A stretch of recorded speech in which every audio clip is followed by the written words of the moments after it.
Ideally, the patient will achieve sufficient independence to return to community living, either independently or with family and community support.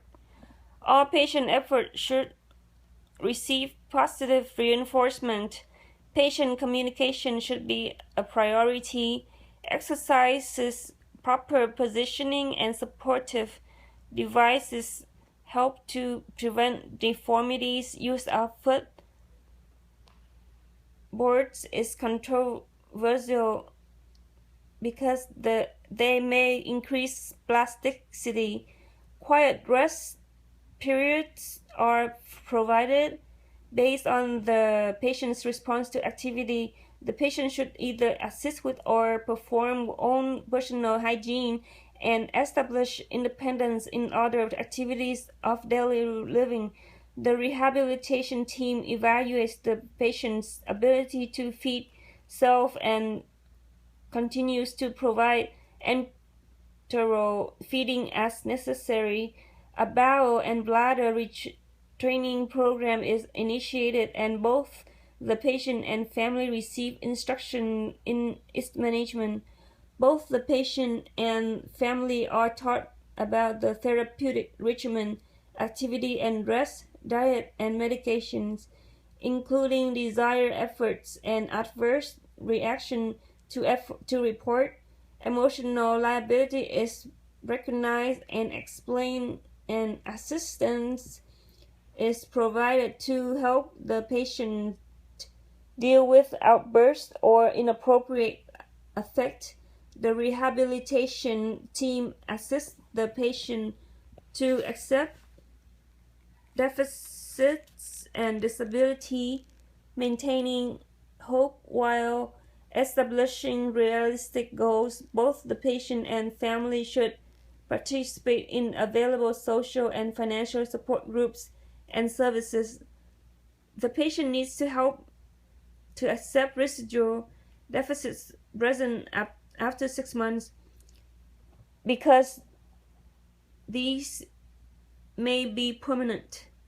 Recovery and survival expectations may be influenced by the patient's age and presence of other chronic illnesses, in addition to early and later responses to stroke, damage, and therapies.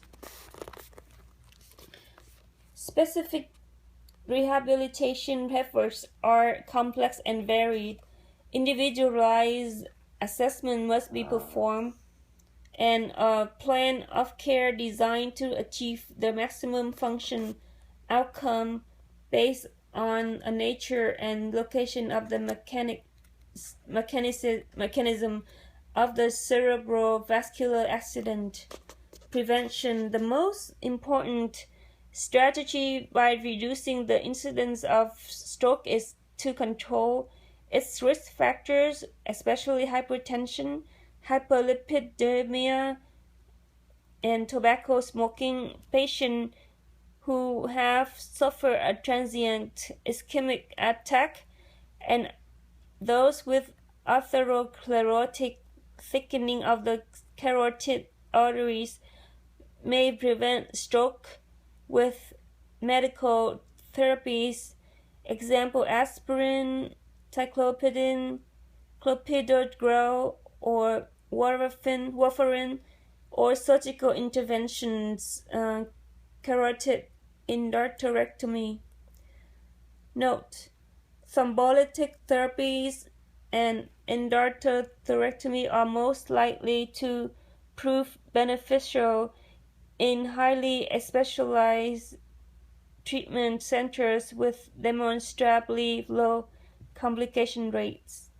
Ischemic stroke, a stroke due to diminished blood supply to the brain or a particular area of the brain. Example: the lodging of embolus from the heart is an artery of the brain. Lacunar stroke, a pathological change in the brain caused by diminished or lack of blood flow through one of the brain's small penetrating arteries. When this occurs, there may We know clinical detectable changes in the patient or signs of symptoms of stroke. A group of little strokes may cause progressive dementia. Mini stroke, a colloquial term for a transient ischemic attack. Paralytic stroke, a stroke that produces loss of muscular functions.